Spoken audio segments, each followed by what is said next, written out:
Olá, vamos hoje terminar o estudo da sismologia e vamos começar por falar então acerca de abalos premonitórios e réplicas. Abalos premonitórios e réplicas são então abalos, são sismos, que ocorrem respectivamente antes e depois daquilo que nós classificamos como o abalo principal ou o grande sismo, se quiserem.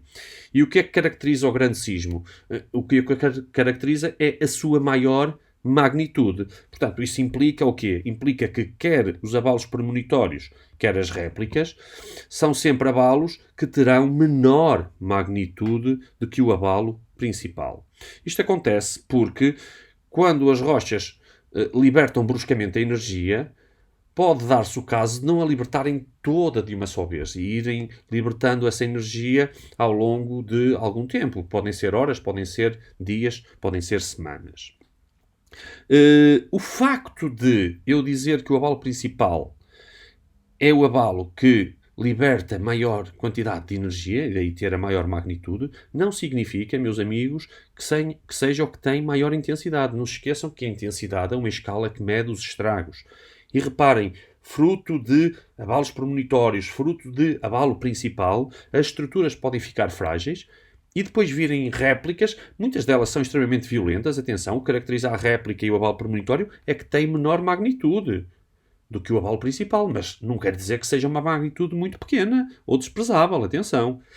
E então pode vir uma réplica que acabe de deitar as estruturas todas abaixo e, como tal, ter maior intensidade que o próprio abalo principal. Quando eu quero analisar a distribuição mundial dos sismos, verifico que a maior parte dos sismos tem origem em zonas próximas do limite das placas tectónicas. E, portanto, esses sismos são designados por sismos interplaca. No entanto, não são exclusivos os sismos de limites de placas. Também, por vezes, eles ocorrem no interior das placas. E então designamos esses sismos tectónicos que têm origem no interior das placas de sismos intraplaca. Normalmente, estes sismos intraplacas estão relacionados com acidentes tectónicos, como, por exemplo, sejam as falhas ativas. Outra informação interessante que podemos tirar desta imagem é a distribuição da profundidade dos hipocentros. Portanto, nós vamos usar aqui uma escala com 3 ícones, vermelho, círculos vermelhos para hipocentros superficiais, círculos verdes para hipocentros intermédios e círculos azuis para hipocentros profundos. Se repararmos bem, reparem, ao nível aqui dos rifts, basicamente só temos círculos vermelhos. Isto significa o quê? Que os sismos que ocorrem aqui nas zonas de rift, basicamente são sismos superficiais. No entanto, quando vamos para zonas de subducção, portanto limites convergentes, verificamos que, para além de círculos vermelhos, temos círculos verdes e temos círculos azuis. Porquê é que isto acontece? Se repararem bem, nós na zona do rift basicamente temos, para além do limite divergente, temos falhas transformantes. Se repararmos aqui, temos esta placa a movimentar-se neste sentido e esta placa a movimentar-se neste sentido. E estava eu a dizer então, neste tipo de estruturas, normalmente a energia liberta-se próximo da superfície e, portanto, os sismos são superficiais. Mais interessante de compreender é, do meu ponto de vista, o que se processa então nas zonas de subducção. Reparem, a placa oceânica, que está aqui representada, por ser mais densa, subduta sobre a placa continental que aqui está representada. Mas subduta, tipo na diagonal. E, portanto, à medida que eu me vou deslocando para o interior da placa continental, a profundidade dos focos vai aumentando. Portanto, porque se eu libertar energia aqui, próximo desta zona, basicamente ainda estou junto à superfície, portanto tenho sismos superficiais, mas se a libertação de energia já ocorrer aqui, portanto já tenho sismos mais profundos.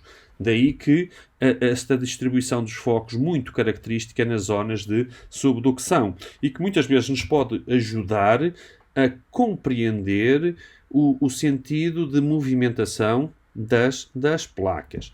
Reparem, eu tenho aqui vermelho, verde e azul. Portanto, eu posso depreender que esta placa está-se a movimentar para ali e está a colidir com esta que está a movimentar-se para aqui e que é esta que está a subdutar, porque à medida que eu vou andando para ali, a profundidade dos focos vai aumentando.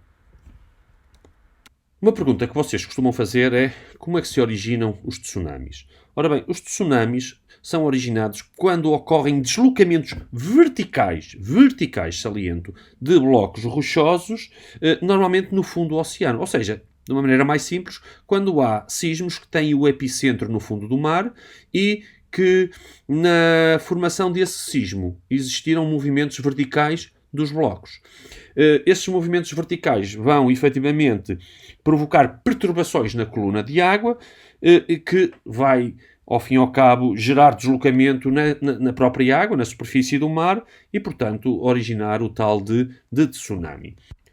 Para além de ter origem em sismos, os tsunamis também podem ser resultado, por exemplo, de deslizamentos de vertentes, por exemplo, cones vulcânicos submarinos, que durante uma erupção podem deslizar e originar então um movimento vertical que origina um tsunami.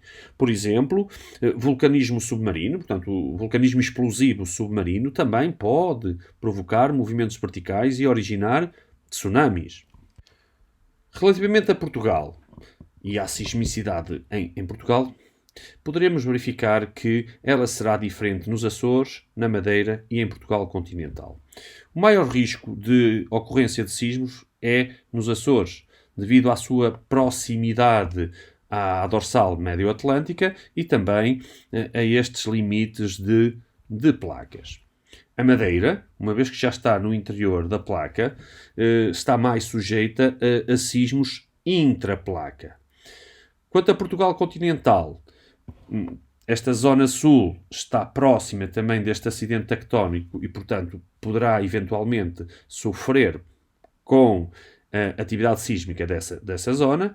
No entanto, não é o único risco que Portugal continental sofre, porque Portugal continental também tem uma série de falhas que se encontram ativas e que efetivamente podem, a certa altura, libertar energia e originar sismos.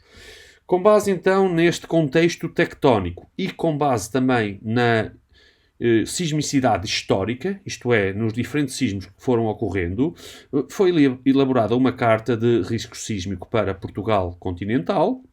E podemos verificar então que na região de Lisboa e todo o litoral alentejano e na região do Algarve o risco é muito alto e reparem, à medida que vamos andando então para norte, o risco vai diminuindo e, portanto, aqui em Trás-os-Montes o risco é baixo. No que concerne à previsão e à prevenção do risco sísmico, como vocês sabem, a tecnologia ainda nos permite, nos dias de hoje, prever com exatidão o local e a hora em que vai ocorrer um sismo. Portanto, o que melhor temos a fazer é ficar preparados para uma eventualidade. E, portanto, a nossa ação vai essencialmente em linhas de prevenção. E a prevenção passa por elaborar planos de ação para que as populações saibam como devem de agir e assim poderemos salvar vidas. Passa também por construção antissísmica. Portanto, em Portugal tem que começar a haver a vontade de mudar e de começar a fazer construções que efetivamente consigam resistir a abalos sísmicos. Depois, também temos que começar a educar para os comportamentos adequados, o que se deve fazer antes de um sismo, durante um sismo e após um sismo. Elaborar planos de ordenamento do território para que se saiba onde se pode e onde não se pode construir e o que se pode construir, também é importante, e também fazer cartas de determinação de risco sísmico para diferentes locais, de modo a que assim as populações possam estar mais preparadas para qualquer eventualidade. Espero que tenham gostado, deixem o vosso like, subscrevam o canal e partilhem com os vossos amigos. Hoje vou deixar aqui uma novidade, vou deixar aqui um conjunto de 2 grupos de questões que eu utilizei em testes para os meus alunos. Façam o download, resolvam e no fim, se quiserem, se tiverem dúvidas e se quiserem os critérios de correção, coloquem nos comentários a dizer eu quero os critérios de correção que eu terei todo o gosto em enviar para vocês. Até uma próxima.